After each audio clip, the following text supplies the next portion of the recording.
and first reactions to warfare. Feels like they were able to capture that closeness and that brotherhood and that bond. The movie shows that war is not just an action movie and that it's filled with real people, that real things happen. We are all coming back. Yes, sir. Go in with an open mind, think about what we go through as veterans. It's so important to tell these stories from our perspective, through our lens.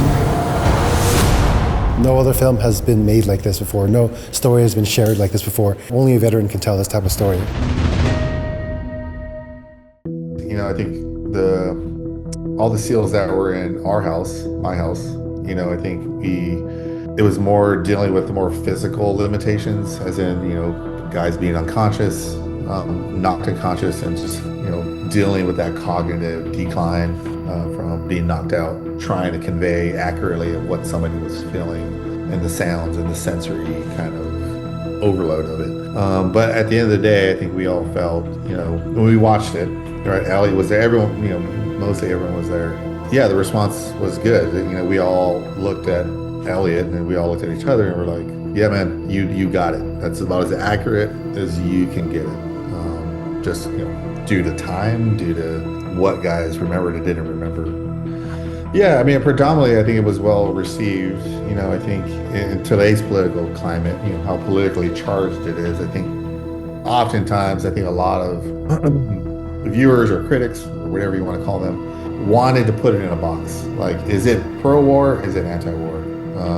Like, what do you think about the war? Why didn't you say why they were there? You know, and that wasn't the intent. The intention of which I've explained was just to recreate it for Elliot, but then to also further show what combat is and what is combat, what is the price. You know, often if there are more character pieces, or maybe there's a more political message that filmmaker wants to tell. I'm not saying that's wrong. That's their prerogative. But you know, you're going to relate to maybe a different demographic. I made this movie for Elliot and for veterans and people in the military who fought that war, to say, hey, there's people out here that want people to remember, so that we're not forgotten. And so, yeah, it just needs to be a reminder of just what our country asks of our youth, who are now adults in their later years. And, you know, like myself, it catches up with you later sometimes for a lot of us. And just a reminder that the war is not over. That journey for us is not over. And, you know, maybe after hearing my answers, you may not care, you may care more. I don't know. But at least I put the effort into the education of it, of being truthful, being honest, you know, what that is, right? There's no trumpets when you're dying, and, you know, it's not in slow motion. This is as real as it gets.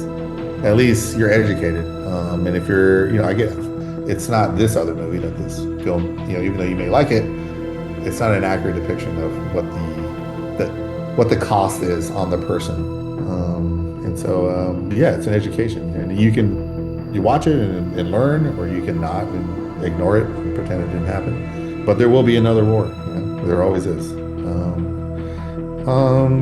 Yeah, I mean, I think other than the difference of the sound, I think it's just, you know, I think a lot of other war movies would be like, you know, if I were to put a spotlight on a wall of like what war is, I think they try to cover more broad message of maybe why we're there, you know, where I think our approach is more laser focused. I wanted to focus kind of more on the human experience, the sensory of it, like how hard it is to make a simple decision, you know, the sounds are all there. I think again, I just added more layers to it than another director would, because of my experience, my firsthand experience of it.